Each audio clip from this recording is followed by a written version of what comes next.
there. Thank you so much for joining us today for our panel discussion.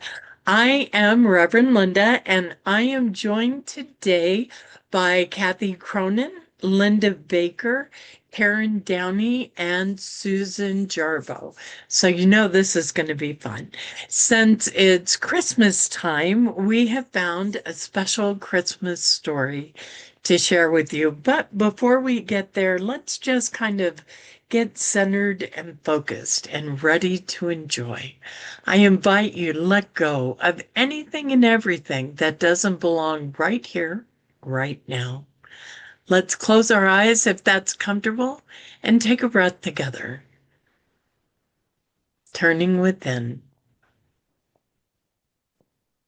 God, we rejoice in this time of year. Help us to see the love, the laughter, the compassion, the excitement all around us as we are in the Christmas season. God, grant us the patience and understanding when people are a lot. Help us to find joy, happiness, and right attitudes every step of the way. Thank you, God. Amen. Okay, so here's my story for today. This one didn't come with an author. It's called A Christmas Adventure, and I found it online in part of the 25 Best Christmas Stories. So it's short, bear with me and enjoy.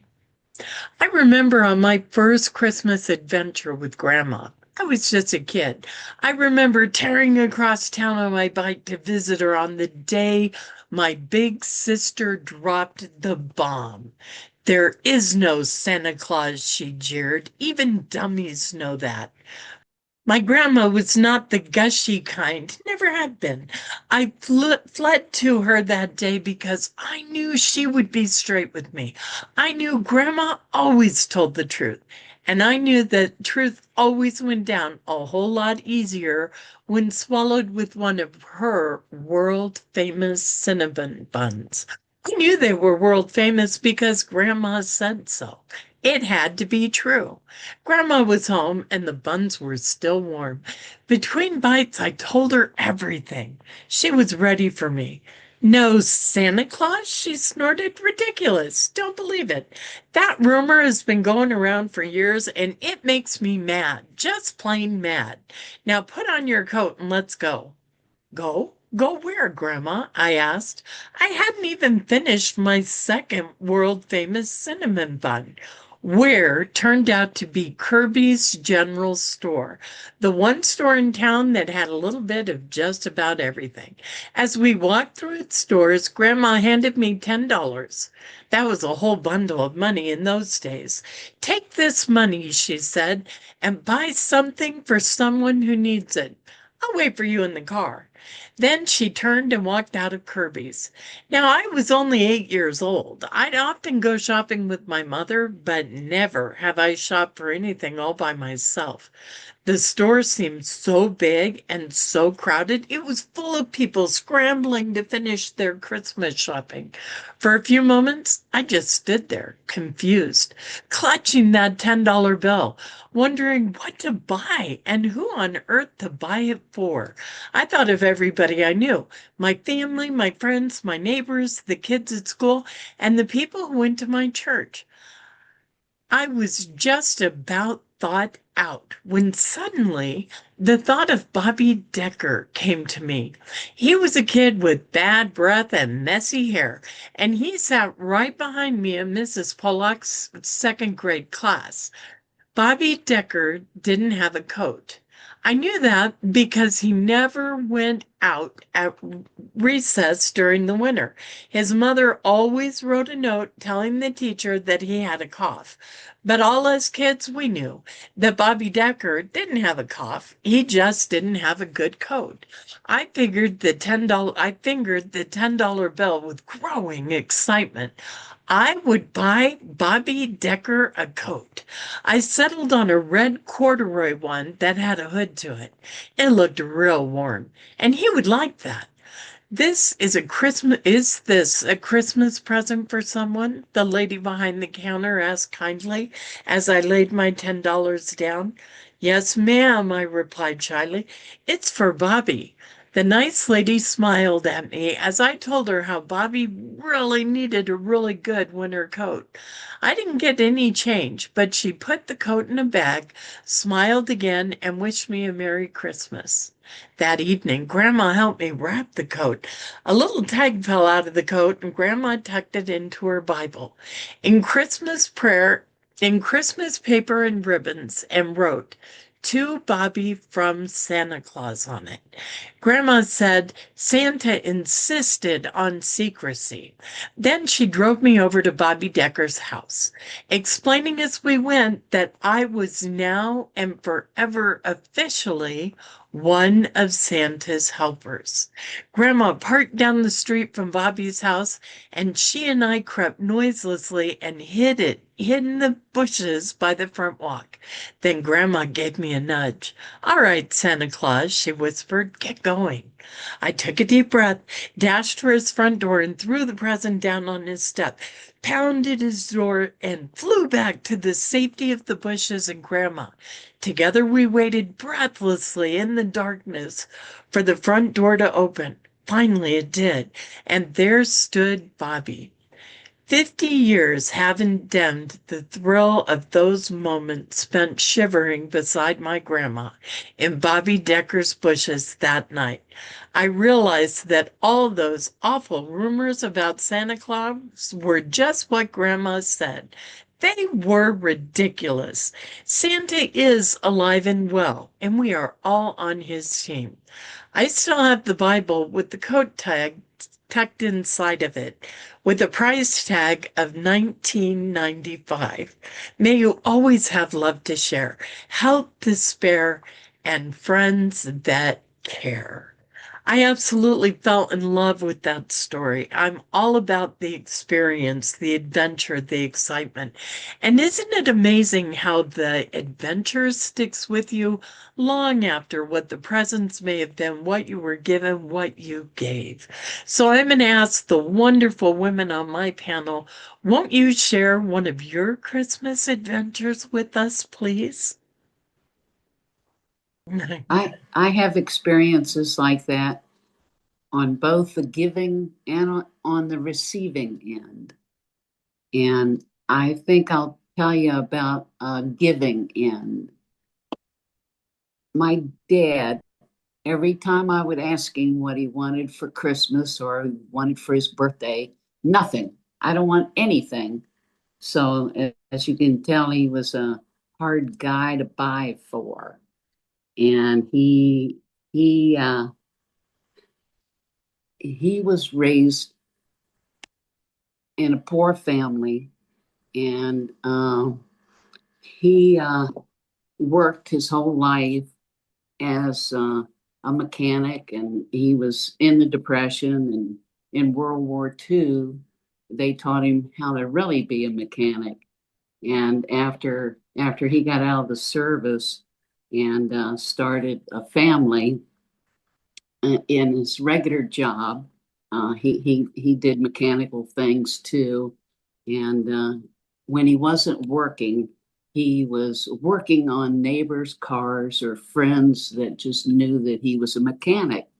And so I was always searching for the right gift, and the first thing that happened was I came across a an air filter for a car that you didn't have to replace. All you had to do was hose it down when it was time and reuse it. And it was a touching moment when I gave him that. And he realized that he didn't have to keep buying air filters every so often for the car. And it was a real delight. And that kind of got me on the kicks. So I stayed with the what do you need for your car type things. And back in those days, they had these little scooters that were low to the ground that you would slide underneath of the car to work on it. And I ran across one of those. And so another Christmas I got him that. And he was tickled to death with that. And so those are two things I can think of right offhand that made me feel really good because I finally figured something for somebody that was so hard to buy for. That's it. Thank you. I'll share. Um, well, Linda, when you posed the question, my first thought was, what adventure can I think of? And I was thinking through the years, I've probably had numerous adventures, but after the story you read, I was like, I don't have any that really quite fit that bill. But as I thought more about it, the one that came to mind was in 2019. Um, I I grew up in Detroit, and so my siblings still live there and their children. So I thought I'm going to go spend Thanksgiving with my brother who was in hospice care. I would get to spend time, and my sister was celebrating her 75th birthday that a few days after Thanksgiving. So I thought this way I could spend this holiday there with them. So I flew out Thanksgiving morning and ended up being there and saying to my brother, I'm going to decorate your apartment. And he's like, oh no, then you just have to take this all down. And I don't want to have this done. And I said, no, you need some cheer around you. You need some Christmas cheer. So I ended up going over to the Dollar Tree and getting little bits and pieces of decorations, and ended up buying a living tree, a small living tree that could sit in the corner of his apartment, and then had text his daughter and granddaughters going, hey, you got any extra, Christmas tree decorations that you could bring out when you come out for Thanksgiving? So we ended up spreading this cheer in his apartment and had our Thanksgiving dinner there because he really couldn't get around too much. And and it just made it so special to do that. And then we had my sister out to there so that I was together with both my sister and brother. We celebrated her birthday. And, ironically, the downturn of that was as she was getting ready to leave, she fell and had broken her hip, and we had to get her to the hospital, have hip replacement done. So it was sort of like, okay, this adventure is like it turned to the dark side of it, but it still was having had that time together with both of my siblings, and then the nieces and great nieces and things like that, the people that I knew, and I also got to spend time. Well, his youngest daughter lives out here in San Diego, and she had a 3-year-old. She wanted to go spend Christmas with her dad. So her husband couldn't get the time off work. So I had turned around and said, I'll come back with you. I'll come back for Christmas and spend Christmas there too, since we already have it all decorated up. And this way I can help you with handling your 3-year-old with the flight and getting the stuff. And we just spent all that time. So we had this whole family time together in Christmas of 2019. And before I left, I had to de-decorate his house, and his daughter took the living tree, Christmas tree, and then planted it in her front yard outside of her patio.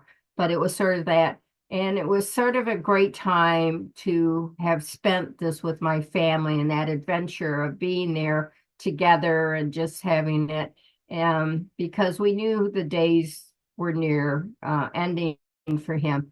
And it was so special to have been able to see that, to have those pictures, to have those moments. I was also there again while my sister was in rehab from recovering from her replacement surgery, and so I just have that Christmas as a great memory, because the unfortunate thing is that 5 months later my brother passed away. So it's always will hold with me as that very special Christmas that I spent Thanksgiving there with him and Christmas with him, and brought some decorations and cheer into his life that time. just having all his family around him when he was still functional enough. So that was my adventure. It sort of has a downward trend to it, but it also has a very amazing blessing to it. So that's what I want to share. I'll go next. I don't have any dramatic moments. However, there was a custom my mother and I had that brought me and her great pleasure. This would have been when I was a girl in the early 60s. And I had an older brother. He was about 12 years older than I am. And he was married and had children. And they didn't have a whole lot of money.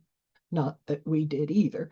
But what that meant was my mother always wanted to make Christmas special for his children. And my nephew is only 7 years younger than I am, and my niece is 10 years younger than I am. So I'm closer in age to some of my nieces and nephews than I am to my three older brothers. Mother was determined that they would have a wonderful Christmas. And so, what mother and I would do is we would go shopping together. And this was always fun because we were a Navy family. So we could shop on the Navy base and on the Marine base. And I loved going to the Marine base. And we would pick out toys, clothes, books, and bring them all home. And then we would wrap them, or actually, I would wrap them. Mother and I would sit on the floor with all of these presents around us, and we developed this routine where I wrapped the presents in various kinds of Christmas paper, and Mother would attach the bows. And she was very good at making bows. I wasn't so good. So that's what we would do. It was a wonderful afternoon. When we were wrapping these, we would have cocoa. And then on Christmas Day, when my brother and his family came over, I was so excited to watch the children unwrap their presents. And you know how children are. They just rip the paper right off. And uh, that was part of my thrill, was watching people unwrap presents that I had wrapped. And one of the things that has happened as a result of this is that I am a very good present wrapper. And when I give someone a present, they usually comment on, how nice the package looks. And I always say, well, that was my mother's influence. So that was a custom we had for several years, and I loved it. It was always a major part of my Christmas. Looks like that means I'm last. And I don't have any traditional necessary memories of Christmas. Um, and then I thought, well, actually, one of the best Christmases I ever had was the birth of my second son at 6 minutes after 12 on Christmas morning in 1963. And I have that gift with me today. um, that was quite an experience. He was the first baby boy in the hospital that day. Um, and another thing that, just a quickie on this, after I got my divorce, it was like I knew I couldn't afford the gifts to grandkids and all of that stuff. So we started doing Christmas in the summer. And it started when my youngest grandchild was like 3, and it carried on until she was actually 16. And oh my God, I don't know that we thought about Christmas and stuff while we were on our little excursions to either a motel or just someplace special, a restaurant, a movie, a show, a something. One Christmas, actually, they made a trip to San Diego when I was living in San Diego.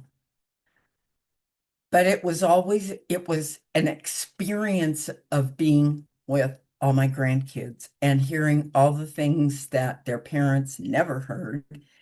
And I got the privilege of hearing, which was just always a crack up. And now the joy, I would say, that I have when any of the holidays roll around, um, and especially like Christmas and Thanksgiving, is being able to sit on the couch, and it's usually next to my ex-husband. It's not like, we're enemies or anything. Um, and watching my adult children prepare the meal, watching my grandkids interact with each other, because maybe it's been a year or whatever since they've seen another cousin or something. And then now the great grandkids.